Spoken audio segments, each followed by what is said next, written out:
महाभारत भारतीय संस्कृति का विराट महाकाव्य है, जिसमें जीवन के हर रंग, हर संघर्ष और हर प्रश्न का चित्रण मिलता है।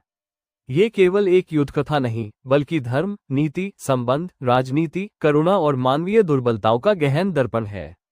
महाभारत का विस्तार इतना व्यापक है कि उसमें युगों तक जीवन जीने के लिए मार्गदर्शन मिलता है।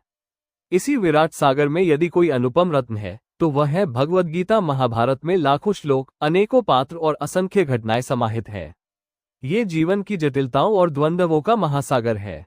इस सागर में हमें वीरता भी मिलती है, विश्वासघात भी, नीति भी मिलती है, कपट भी, धर्म भी मिलता है, अधर्म भी।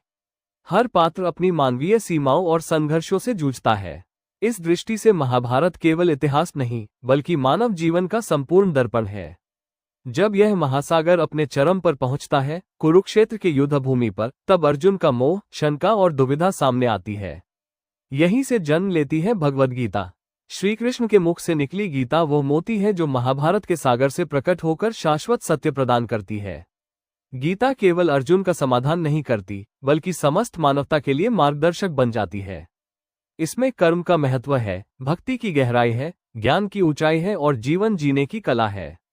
मोती की सुंदरता और मूल्य कभी कम नहीं होता, वैसे ही गीता का संदेश कभी पुराना नहीं पड़ता। कर्मण्येवाधिकारस्ते मा फलेषु कदाचन केवल युद्धभूमि की सीख नहीं, बल्कि हर कार्यशील मानव के लिए प्रेरणा है।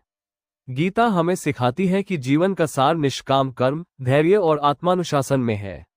इस प्रकार यदि महाभारत को जीवन का महासागर माना जाए, तो भगवद गीता वास्तव में उसका अमूल्य मोती है। महासागर में लहरें उठती बैठती रहती हैं, परंतु मोती अपनी शांति, गहराई और अमूल्य मूल्य के कारण सबके हृदय को आकर्षित करता है। महाभारत हमें जीवन का विस्तार दिखाता है, जबकि गीता हमें जीवन का सार बताती है।